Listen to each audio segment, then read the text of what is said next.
강원도의 깊은 산골 꼭대기에 있는 바위에 빗물이 떨어집니다. 그 빗물이 바위를 맞고 한치만 남쪽으로 떨어지면 그 물은 흘러가 낙동강물이 됩니다. 그런데 그 빗물이 바위에 튀어서 한치만 서쪽으로 떨어지면 그 물은 흘러가 한강물이 되는 겁니다. 한순간 한치의 차이가 천지 차이가 되는 겁니다. 우리 인생도 한순간의 선택이 운명을 바꾸어 놓기도 합니다. 아브라함은 평생 동안 몇 번의 중요한 선택의 기로에 서게 됩니다.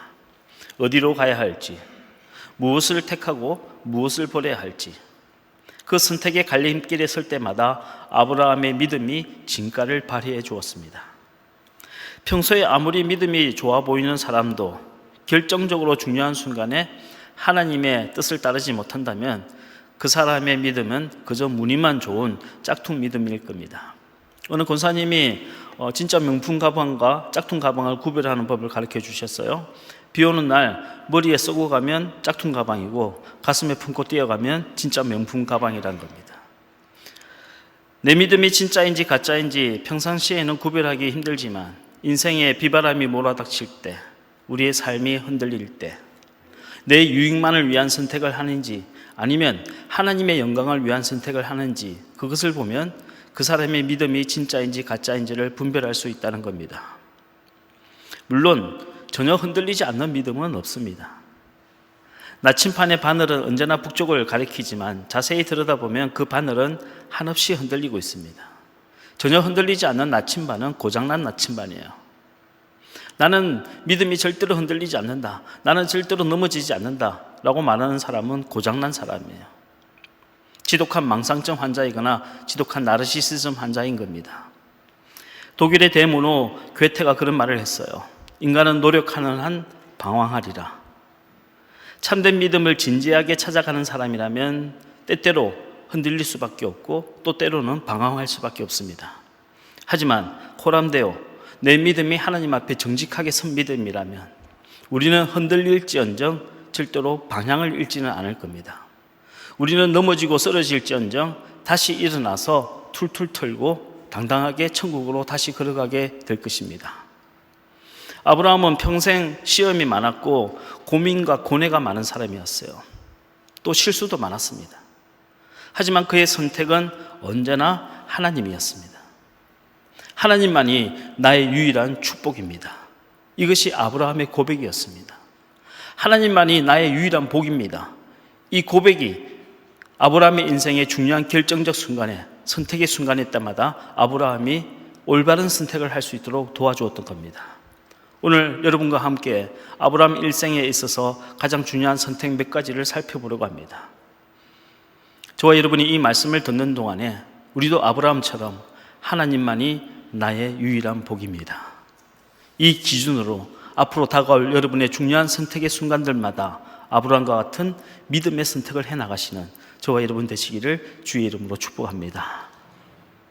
첫 번째 선택은 하란을 떠난 사건입니다. 오늘 본문인 창세기 12장 1절로 5절까지 말씀을 다시 한번 천천히 읽어보도록 하겠습니다. 시작.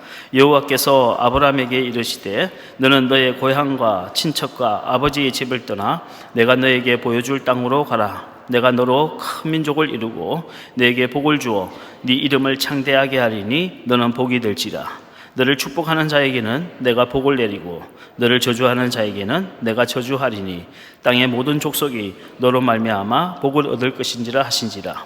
이에 아브라함이 여호와의 말씀을 따라갔고 롯도 그와 함께 갔으며 아브라함이 하란을 떠날 때 75세였더라.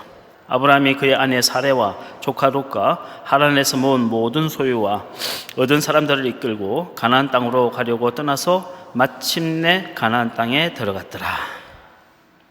자, 오늘 말씀을 보니 아브라함이 15년 동안이나 살고 있었던 하란에서 떠나서 마침내 가나안에 들어갔다 하고 말씀하고 있습니다. 아브라함의 원래 고향은 어디인가요? 갈대아 우르입니다.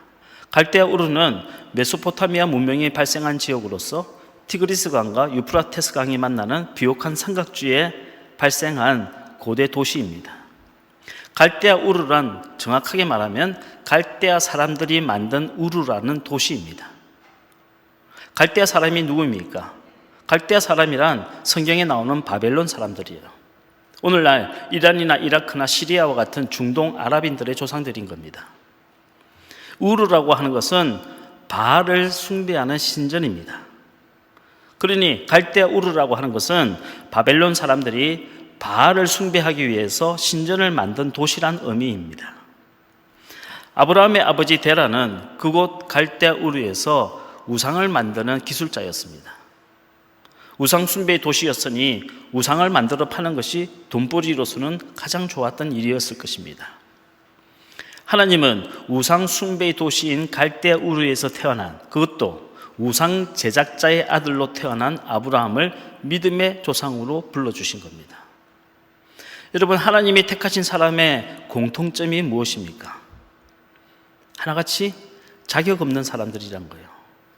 도무지 될 것 같지 않은, 도무지 할 수 없을 것 같은 자격 미달의 사람들을 불러서 하나님은 축복의 통로로 사용해 주시고 믿음의 도구로 사용해 주신다는 겁니다.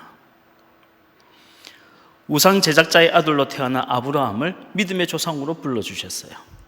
갈대 상자에 넣어서 버려진 모세를 택하셔서 이스라엘 민족의 해방자로 삼아주셨습니다.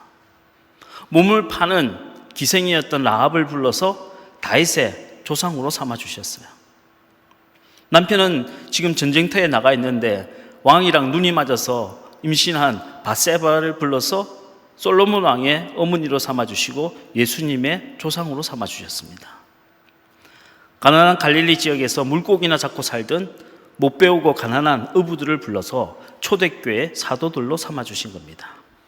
하나님은 왜 이처럼 자격 없는 사람들을, 자격 미달의 사람들을 불러주셔서 하나님의 일꾼으로 삼아주시는 걸까요? 아무도 내가 잘나서 이만큼 했다라고 주장하지 못하게 하기 위함인 겁니다. 내가 나 된 것은 다 하나님의 은혜입니다. 이 고백을 하기 위함인 것입니다. 여러분, 우리 중에 내가 착하게 살아서 구원받은 사람은 단 한 사람도 없습니다. 예수님께서 나 같은 죄인을 위하여 십자가 위에서 피 흘려 죽으셨기 때문에 우리가 용서받고 구원받은 겁니다. 우리 중에 내가 믿음이 너무 좋아서 지금 이 자리에 나와서 예배드리는 분은 죄송하지만 한 사람도 없습니다. 하나님께서 우리를 용서하시기 위하여 우리를 이 자리에 불러주신 겁니다. 가끔 내가 믿음이 얼마나 좋은지 자기 믿음을 자랑하는 분들을 볼 때마다 저는 성령님께서 저 사람을 구원하시기 위해서 얼마나 오랫동안 말할 수 없는 탄식으로 기도하셨을까 혼자 속으로 생각해 보는 겁니다. 가끔 목사님들 중에 내가 목회를 잘해서 우리 교회가 얼마나 부흥했는가 자랑하는 분들을 볼 때마다 저는 속으로 그런 생각해 봅니다. 저 철없는 목사 때문에 교인들이 지금까지 얼마나 마음고생 많이 했을까, 그런 생각을 해보는 거예요. 여러분, 큰 소리 치지 맙시다. 믿음이란 하나님 앞에서 강한 척하는 것이 아니라 하나님 앞에서 한없이 약해지는 것이 믿음인 겁니다. 내 믿음이 너무 크고 좋아서 하나님이 나를 써주시는 것이 아니라 하나님의 은혜가 너무 크기 때문에 나의 이 작은 믿음까지도 사용해 주시는 거예요. 그런데 하나님이 아브라함에게 너의 본토 친척 아비집을 떠나라 라고 말씀하신 것이 오늘 우리가 읽어봤던 창세기 12장에 처음 하신 말씀이 아니었어요. 하나님은 15년 전에 아브라함에게 똑같은 말씀을 들려주셨습니다. 뛰어난 성서학자이자 초대교회 최초의 순교자였던 스데반 집사의 설교문에 이런 내용이 나옵니다. 우리 사도행전 7장 2절로 4절까지 말씀을 같이 한번 읽겠습니다. 시작. 스데반이 이르되 여러분 부형들이여 들으소서. 우리 조상 아브라함이 하란에 있기 전 메소포타미아에 있을 때에 영광의 하나님이 그에게 보여 이르시되 네 고향과 친척을 떠나 내가 너에게 보일 땅으로 가라 하시니 아브라함이 갈대아 사람의 땅을 떠나 하란에 거하다가 그의 아버지가 죽음에 하나님이 그를 거기서 너희 지금 사는 이 땅으로 옮기셨느니라.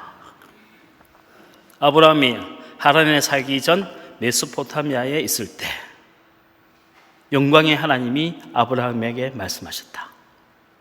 여기 메소포타미아란 티그리스 강과 유프라테스 강이 만나는 비옥한 삼각주, 즉 메소포타미아 문명이 발생한 갈대아 우르를 뜻합니다. 아브라함이 하란에서 살기 전에, 즉 메소포타미아에 살고 있을 때, 즉 갈대아 우르에 살고 있을 때 하나님이 나타나셔서 아브라함에게 너는 너의 본토 친척 아비 집을 떠나 내가 지시하는 땅으로 가라라고 하는 말씀을 주셨어요. 아브라함은 그 말씀을 듣고 아버지 데라와 조카 롯과 아내 사라를 데리고 가나안에 가려고 남쪽으로 이주하고 있었어요. 그런데 하란에 도착해서 그만 그곳에서 멈춰섰던 겁니다. 아브라함은 그곳 하란에서 무려 15년 동안이나 살았어요. 하란은 아브라함이 태어난 갈대아 우르와 하나님이 가라 하신 가나안의 경계선에 있는 도시입니다.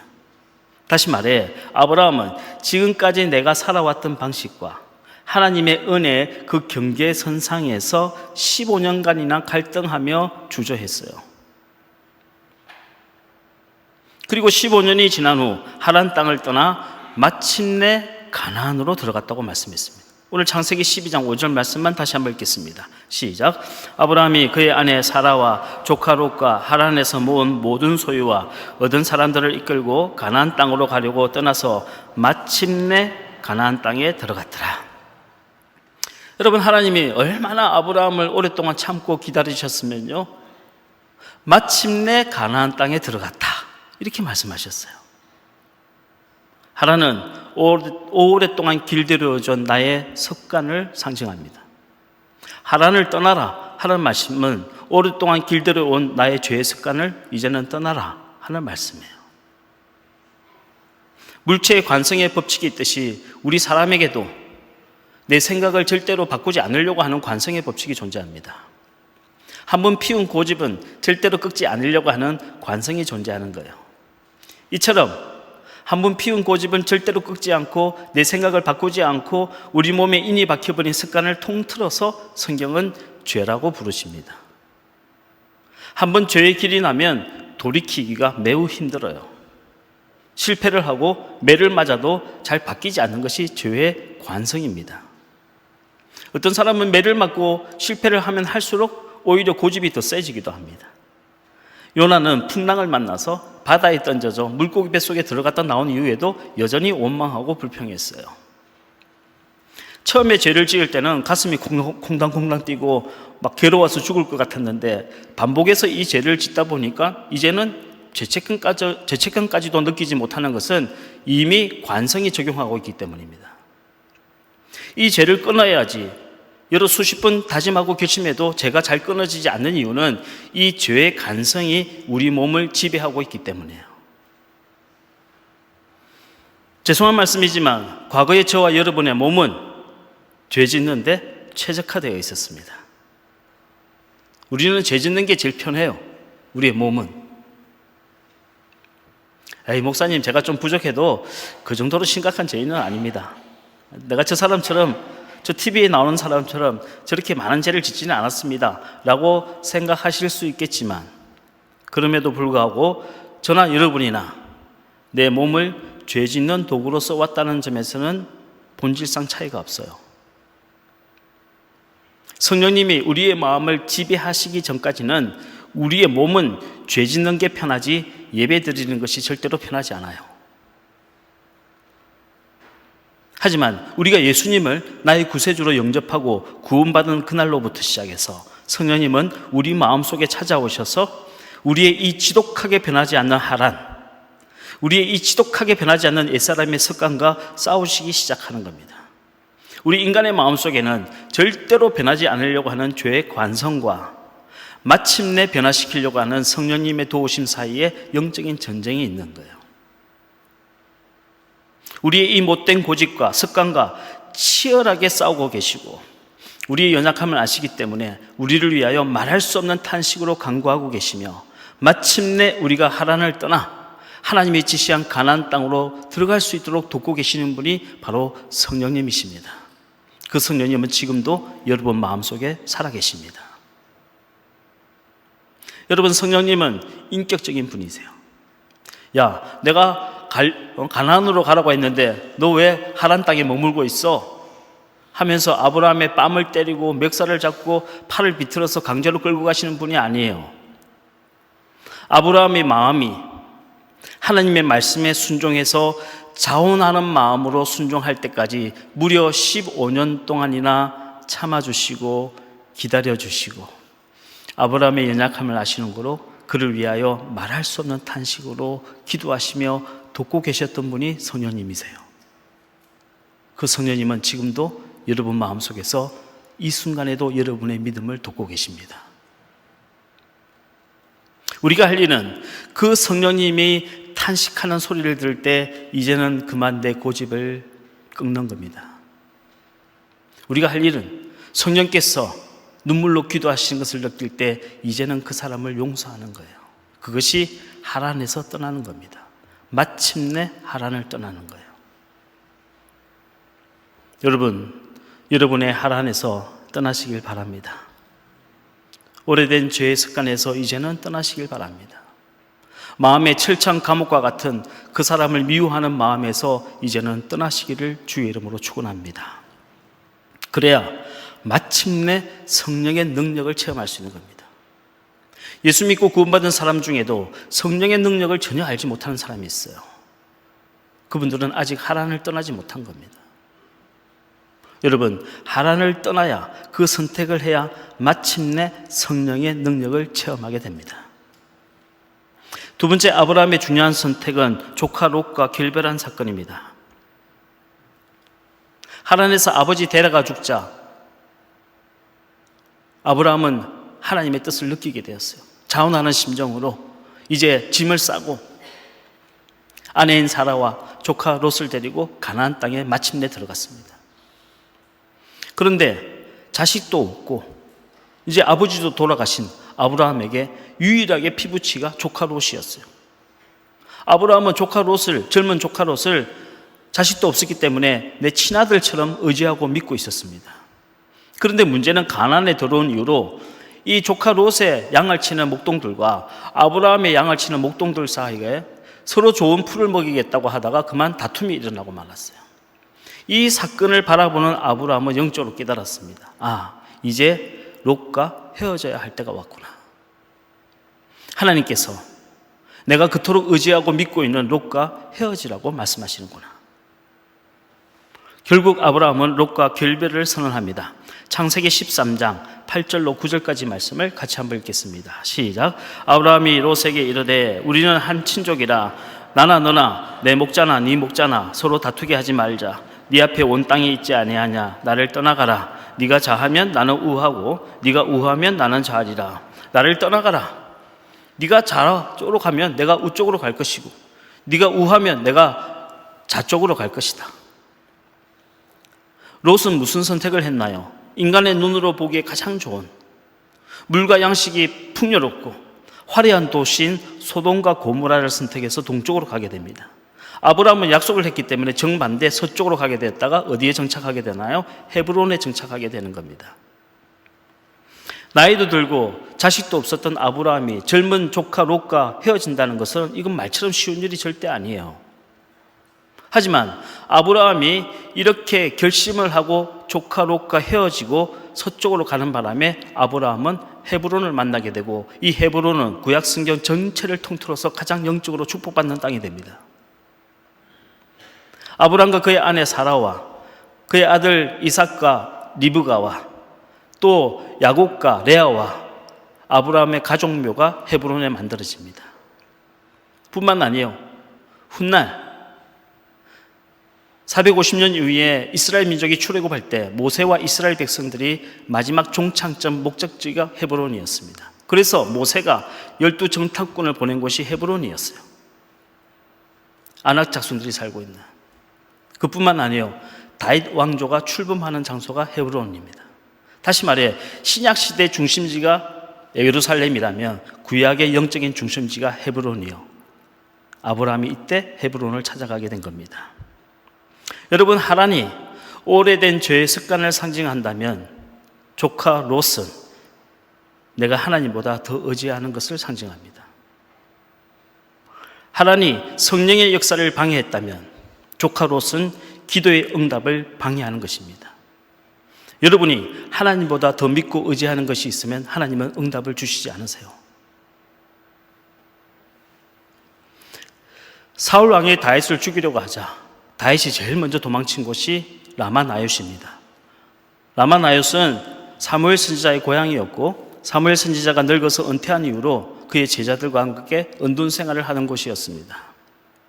다윗은 온 백성들이 가장 존경하는 사무엘 선지자에게 도망가면 그가 내 목숨을 지켜줄 거라고 믿고 있었어요.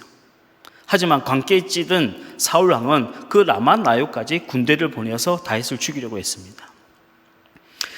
다윗이 두 번째로 도망간 것은 놉 지방의 아히멜렉 대사장이었습니다.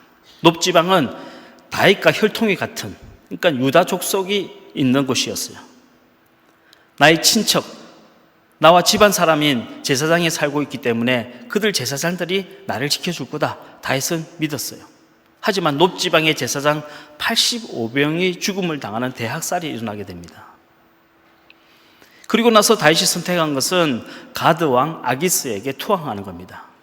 아기스 왕의 군사력이라면 나를 보호해 줄 수 있을 거다라고 생각한 거예요. 하지만 이건 다윗의 착각이었어요. 아기스에게 간 다윗은 그의 일생 일대에 가장 큰 수모를 당합니다.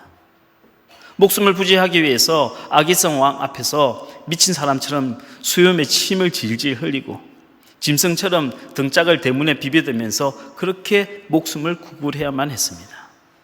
여러분, 하나님께서 우리 인생을 광야로 내모실 때 사람에게 의지해봤자 돌아오는 것은 실망감과 배신감뿐입니다. 하나님이 우리 인생을 광야로 내모실 때는 분명한 이유와 목적이 있습니다. 하나님보다 의지하는 그 사람을 버리고 하나님만 바라보고 기도하라는 겁니다. 더 이상 의지할 때도 없고 도움을 청할 때도 없게 된 다윗은 혼자 광야로 들어가 동굴 속에 숨어 살게 됩니다. 바로 아둘람 동굴이에요. 다윗은 그곳에서 하나님께 정말 하나님만 바라보고 기도합니다. 존경받는 선지자도 제사장들도 군사력을 가진 군대도 자기를 보호할 수 없다는 것을 느끼게 된 다윗은 하나님만 바라보고 기도하기 시작했어요.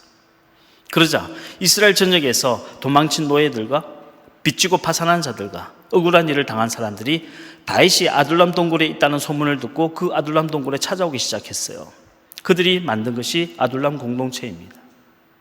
그리고 그 불황자들과 도망자들이 훗날 다윗 왕국의 초석이 되는 겁니다. 여러분 보십시오. 다윗이 믿고 의지했던 사람들을 하나둘씩 다 포기하고 나니까, 그리고 하나님만을 보고 기도하고 나니까 하나님께서는 더 멀리 보시고 다윗을 통해 만드실 통일 왕국을 준비하고 계셨던 겁니다. 여러분, 하나님께서 여러분의 기도에 응답을 넣어주시는 것은 여러분이 지금 얼마나 힘들고 절박한지 사정을 몰라서가 아니에요. 여러분을 괴롭히시려고 그러는 게 아니에요. 여러분들이 하나님보다 더 의지하는 것을 내려놓을 때까지 하나님이 참고 계시고 기다리고 계시는 겁니다. 우리가 하나님보다 더 의지하는 롯을 내려놓을 때 비로소 기도 응답이 시작되는 겁니다. 오늘 우리가 다시 새로운 마음으로 기도할 때 내 마음속에 감춰주었던 하나님보다 더 의지하는 것을 내려놓고 기도하시기 바랍니다. 하나님께서 여러분의 기도에 반드시 응답을 시작하실 줄로 믿습니다. 세 번째, 아브라함의 중요한 선택은 이스마엘을 내보낸 사건입니다. 아브라함이 75세 때 하나님이 나타나셔서 아브라함과 사라 사이에 아들을 주시겠다고 약속했어요. 그런데 10년을 기다리는데도 아들이 생기지 않았던 겁니다. 그래서 아브라함은 하나님을 믿는 믿음의 방법이 아니라 인간의 방법을 사용합니다. 자기 아내 사라의 몸종이었던 젊은 하갈과 동침해서 이스마엘을 낳은 거예요. 이스마엘이 태어나자 부인인 사라의 분노가 폭발하게 됐어요. 그 분노 때문에 결국에는 몸종인 하갈도 그 아들 이스마엘도 집에서 내쫓게 된 겁니다. 자, 우리가 한번 곰곰이 생각해 보면요, 이 상황에서 하나님이 어떻게 해야 정상입니까? 우리가 믿는 하나님이라면, 사랑의 하나님이라면, 아브라함아, 네가 참아야 된다. 사랑은 오래 참고 기다리는 거야. 지금은 하갈이 좀 사라의 마음을 막 이렇게 쑤셔놓고 화를 나게 하지만 그래도 네가 참아야지. 저 불쌍한 여인과 아들을 네가 품어줘야지. 사랑의 하나님이라면 이렇게 말씀하시는 것이 당연할 거라고 생각하는데, 이상하게도 성경을 보면 이때 하나님은 사라의 편을 들어서 이스마엘을 내쫓으라고 말씀하셨어요. 여기는 중요한 영적인 의미가 있는 겁니다. 이스마엘은 하나님의 말씀을 믿지 못하고 내 방식대로 해보려는, 내 생각대로 해보려는 인간의 죄를 상징합니다. 우리말로는 죄라고 하는 단어가 하나밖에 없지만 헬라어에는 여러 가지 단어가 있거든요. 가장 대표적인 것이 첫째는 하마르티아입니다. 하마르티아는 관역을 벗어난 화살이란 뜻이에요. 하나님이 이리로 가라 했는데 정반대로 가는 겁니다. 하나님께서 요나에게 니느웨에 가서 복음을 전하라 하시는데 정반대로 가는 다시스로 가는 배를 타고 갔어요. 그러다가 풍랑을 만나 바다에 던져졌습니다. 우리가 하마르티아의 죄를 지으면 반드시 인생의 풍랑을 만나게 됩니다. 두 번째는 아노미아의 죄입니다. 아노미아에서 아는 없다는 뜻이고요, 노미아는 법이란 뜻이에요. 한마디로 법이 없다는 겁니다. 내가 법이라는 거예요. 이스라엘 역사상 영적으로 가장 타락한 시대가 사사기입니다. 하나님께서 이 사사기에 대해서 이렇게 말씀하셨어요. 그때는 왕이 없으므로 사람들이 각기 자기 소견에 옳은 대로 행하였다. 사람들이 각기 자기 소견에 옳은 대로 행하는 것, 즉 하나님의 말씀을 따르지 않고 내 방식대로 해보는 것, 내 생각대로 해보는 것, 이것이 아노미아의 죄라는 겁니다. 이스마엘은 아노미아를 상징합니다. 하나님은 이스마엘을 내쫓아냄으로써 하나님의 말씀대로 하지 않고 아브라함 자기 생각대로 하고 자기 방식대로 해보려고 하는 아브라함의 삶에 제동을 거신 거예요. 여러분, 아노미아의 죄에 빠지면요, 하나님 말씀을 들을 수도 없고 순종할 수도 없습니다. 결국 자기가 쓴 것을 자랑하다가 넘어지게 되고 내가 가진 것을 자랑하다가 잃게 되는 거예요. 아브라함은 이스마엘을 잃게 되었습니다. 하나님은 불순종의 씨앗, 불순종의 열매는 반드시 거두어 가십니다. 다윗이 밧세바가 간음해서 낳은 아들은 7일 동안 앓다가 죽고 말았어요. 하나님 성령의 역사를 방해하는 것이라면 롯은 기도의 응답을 방해하는 것입니다. 그렇다면 이스마엘은 순종을 방해하는 거예요. 내 생각대로 해보겠다는 거예요. 여러분, 하나님의 말씀과 내 생각이 충돌할 때, 그럼에도 불구하고 하나님의 말씀을 선택하는 믿음의 사람들이 되시기를 주의 이름으로 축복합니다. 왜? 하나님이 주셔야 그게 진짜 축복이기 때문에요. 물론 내가 노력해서 가질 수도 있습니다. 하지만 이건 이스마엘이에요. 결국에는 사라지게 됩니다. 하나님이 주셔야 진짜 축복이고 그게 이삭이 되는 거예요. 내 방식으로 얻으면 이스마엘이 되고 결국에는 잃게 되는 겁니다. 아브라함의 평생의 신앙 고백은 이거예요. 하나님만이 나의 유일한 복입니다. 여러분의 신앙생활에서 이 고백이 저와 여러분의 고백이 되기를 주의 이름으로 축복합니다. 하나님이 주셔야 진짜 복입니다. 내가 억지로 얻은 것은 복이 아니에요. 마지막 네 번째, 이삭을 바친 사건입니다. 아브라함의 전 인생을 거쳐서 가장 어려운 선택, 가장 어려운 결정은 이삭을 모리아산에서 바치는 결정이었을 겁니다. 이삭은 아브라함이 100세가 되어서 하나님이 드디어 약속으로 주신 아들입니다. 그러니 이삭은 하나님보다 더 사랑하는 내 우상을 상징합니다. 아브라함이 이삭을 바쳤을 때 놀라운 일이 벌어졌어요. 하나님의 영광이 드러났습니다. 내가 하나님보다 더 사랑하는 감추어진 우상을 하나님 앞에 내놓을 때 하나님의 영광이 드러나기 시작한 거예요. 아브라함이 이삭을 바쳤을 때 하나님은 잔인하게 이삭을 죽이신 것이 아니라 이삭을 대신해서 숲풀 사이에 숨겨두었던 순양을 잡아내어서 그 순양을 이삭 대신에 제물로 바치게 하셨습니다. 이 순양은 우리를 대신하여 십자가 위에서 죽으신 예수 그리스도를 상징합니다. 이삭을 바치려고 했던 모리아산은 어떻게 되었습니까? 그 모리아산은 1000년이 지난 이후에 솔로몬이 그 산 위에 예루살렘 성전을 지었습니다. 그리고 또 1000년이 지난 이후에 그 산 언덕 위에서 예수 그리스도께서 십자가에 못 박혀 죽으셨어요. 아브라함이 하나님보다 더 사랑하는 우상을 하나님 앞에 바쳤더니 하나님의 영광이 드러나기 시작한 겁니다. 내 속에 감추어진 우상을 바쳐야 하나님이 영광을 드러내시는 겁니다. 어제 우리 교회 청년이 두 커플이나 결혼식을 했어요. 그래서 오전에 저기 가서 결혼식하고 오후에 또 저기 가서 결혼식 했어요. 제가 결혼식에 주례를 쓰면서도 그 말을 했지만 이 결혼식이라고 하는 단어가요, 헬라어로 키두신이라고 해요. 근데 이 키두신이란 말은 원래 고대 법정에서 사용되던 법률 용어입니다. 갑이 을에게 소유권을 양도하다 하는 뜻입니다. 결혼이란 게 뭐냐? 한마디로 지금까지 내 소유, 내 몸, 내 돈, 내 재능, 내 시간 다 내 것이었지만 결혼을 통해서 내 배우자에게 소유권을 넘겨준다는 뜻이에요. 그러니까 결혼하면 아내들이 뭐라고 말합니까? 네 거도 내 거고 내 거도 내 거다, 이렇게 말하는 것 아닙니까? 왜? 남편이 소유권을 넘겨줬기 때문에. 이게 결혼의 본질이란 겁니다. 그러면 제가 여러분에게 한번 여쭤보고 싶습니다. 여러분은 예수님의 거룩한 신부가 되어서 여러분의 소유를 예수님께 넘겨드렸습니까? 여러분 자녀들을 키두신 하셨습니까? 여러분 자녀에 대한 소유권을 예수님께 양도해 드렸습니까? 자식은 내 품에 끼고 사는 우상이 아니라 갈대 상자에 넣어서 하나님 품으로 보내야 할 키두신입니다. 우상을 내 품에 숨기고 살면 우상도 죽고 나도 죽어요.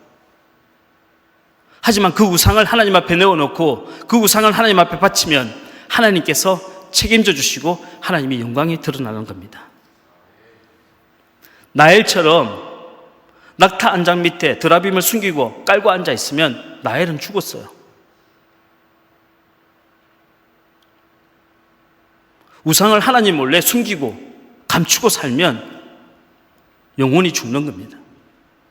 하지만 아브라함과 같이 하나님보다 더 사랑했던 우상 이삭을 하나님 앞에 드릴 때, 기두신할 때 하나님이 이삭도 살려주시고 하나님께서 아브라함에게도 복을 주셨어요.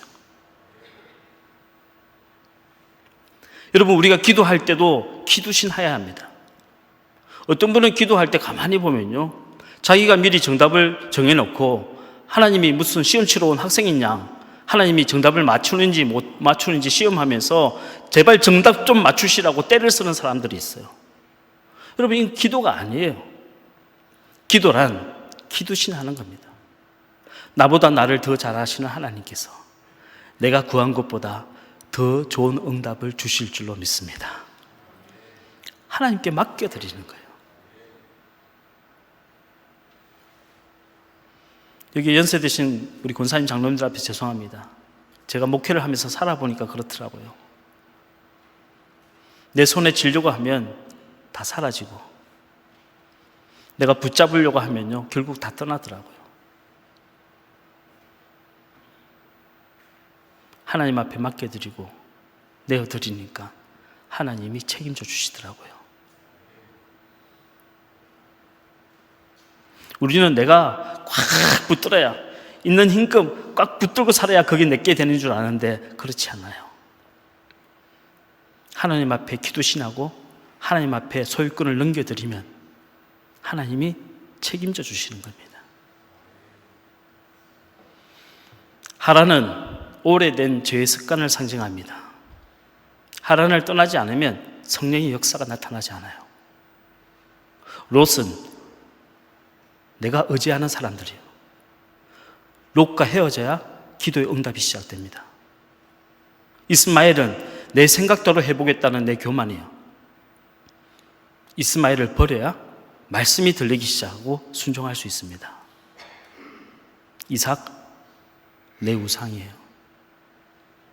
내 목숨보다 소중한 내 우상이에요.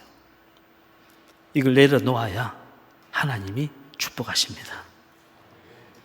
여러분 모두가 앞으로 인생의 중요한 결정을 하실 때마다 아브라함과 같은 믿음의 결정을 하시기를 주의 이름으로 간절히 축복합니다.